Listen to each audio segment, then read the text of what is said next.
Wife wants us to move to her hometown to be closer to her AP. May 28. Everything seemed okay. We were chatting on FaceTime many times a day. Then one day she claims she needs some alone time to ponder about something, so I tell her I won't disturb her. After a few days went by with no word from her, I contacted her to make sure she was well, and all hell broke loose. She was weeping, telling me how upset she has been with me for years. All the unresolved difficulties she has had with me, large and little, throughout our whole relationship. Some of it was real, certain of it wasn't, but the end result was that I needed to see a therapist to work through some difficulties I was having. Which I admit, there are certain issues I need to discuss with a specialist. We have no money, alcohol, gambling, or addiction problems. My main problems are with anger management, communication, and some control difficulties. It was a hard week, but once we began chatting again, everything returned to normal. I purchased a ticket for her to return home. Meanwhile, I had the impression that something was off about her. She wasn't behaving the way I was used to seeing her. She would constantly start weeping after saying, "I love you so much." The first week of June, meanwhile, she complains of vaginal heat and discharge as if she had a yeast infection.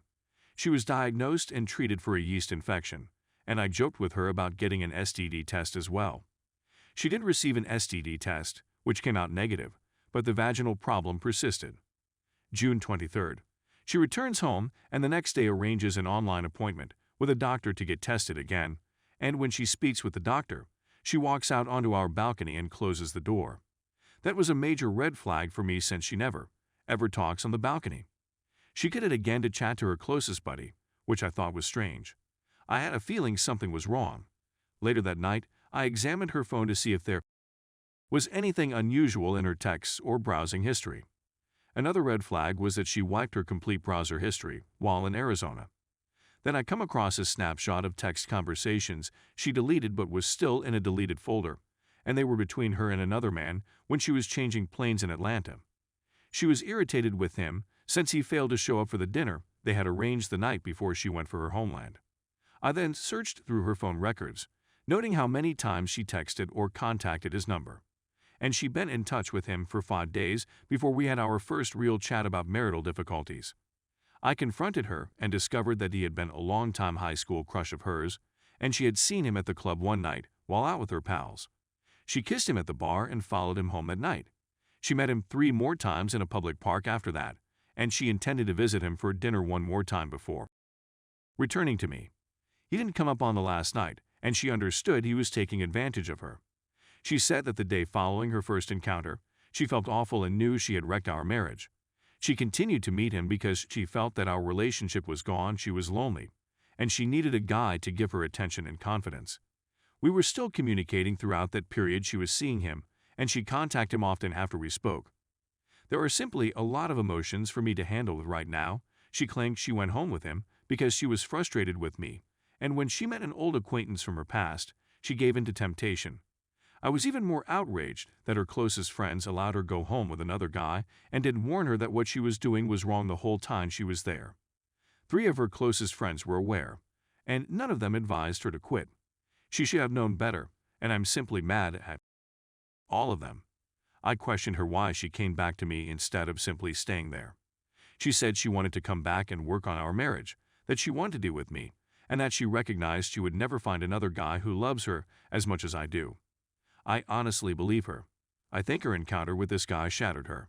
I've been the only guy she's ever been with, so I understand a human urge to try something new when the opportunity arises, but a marriage promise needs to mean something. Now, I feel betrayed and disgusted, but I'm not sure whether going to therapy to work on this and forgive her is worth it, or if what she did is unforgivable and dissolving our marriage is the best decision. It's difficult to know what to do since there are so many things society, religion, and culture teach us about marriage, yet life is hard, and being an adult is especially difficult. Is it normal to attempt to forgive what a loved one has done, or do we have certain standards that we must follow regardless of how much a person means to us? We don't have any children, therefore divorce is a viable possibility. At the same time, I've committed 9 years in a relationship with her, and although I believe I can forgive her for making a bad choice, it's difficult for me to accept how shabby she treated me and believe that I deserve to retain her in my life. How am I meant to know whether she's telling the truth when she claims she despises herself and wants to be with me? I've contacted a therapist for me as well as our marital counselor. She'll need to see a therapist to work through her concerns. Story 2. My wife cheated on me and I have an odd request for her to help me cope. So to give you some context, the wife and I were having some difficulties because she suspected I had stolen money from a business partner and lied to her about it. I tried trying to explain to her that it was a mistake and that it was not true, and I'd even provided her evidence that I didn't do it, but she decided to listen to other people over me and filed for divorce on 10/6. She began chatting to a man after she filed for divorce, by happenstance, not on purpose, and she never cheated on me before the divorce. I know this for a fact. Over the following several months, I fought to establish my innocence, and I sent all of my paperwork to her attorney so that they could provide her with a third-party view. During this time, she became closer to this person, and on 11/21, she lied to me about where she was going and when to have with him. On 11/27, I discovered she was messaging this person and questioned her. She told me that nothing had transpired. At the same time, her lawyer finally returned and declared, "Yep, your spouse is innocent, clear as day." On 11/28, I discovered via my own investigation that she had with him, and I spent the following week working out how to approach her. We agreed to call off the divorce on December 3rd, despite the fact that I knew she cheated and she had no idea I knew. So I approached her on 12/4 and informed her that I knew something more had occurred and that if this marriage is going to succeed, she needed to tell me now. She acknowledged to having and I admitted to knowing. I also stated that I was in a bad mood and attempted to exact vengeance on her by downloading Tinder and doing the same thing, but I couldn't bring myself to go beyond a few emails with any women and presented the evidence. I never cheated or even spent the time to actually get to know any other girl.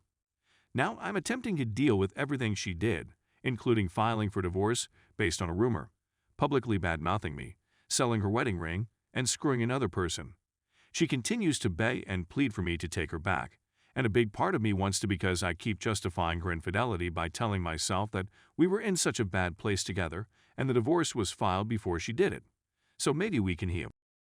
With professional help. Or maybe not, but I love her enough to give a fair shot. She informed me a few days ago that sleeping with another lady would relieve her guilt and handed me the hall pass. I rejected because that's not who I am and I feel it would be harmful to our marriage, but dealing with her infidelity is difficult. But oddly, our life has improved, as has our communication and honesty. So an idea came to me, and I haven't questioned her about it yet, but it was as follows. If you're feeling bad enough to give me a pass, and since that's not who I am, why don't we utilize this chance to try with another female she chooses, and she may determine the rules. My rationale is as follows. I can't cheat on my wife. Period. Regardless of what she did or how irritated and upset I am. We've grown closer and shared more than we ever have in all facets of our life, and we've even discovered new things in bed that she loved without even realizing it. If sharing me with another woman relieves her guilt and allows us to go ahead, then having and sharing the experience with my wife would be the healthiest way to go. We'd both be able to go ahead knowing that each of us had our time on the other side of the fence. Since her cheating made her realize that she has it perfect with me and will have to live with hurting the person who loved her more than anything, her words, maybe spending time on the other side of the fence with her involved and picking the partner will bring us closer by easing her guilt, my betrayal, and rebuilding our trust in one another because I'd involve her. Is any of my reasoning, notion, scenario, etc. reasonable, or am I insane and in such a strange place that I'm simply grabbing for anything to make me feel complete again? I'm at a loss on what to do. Please assist.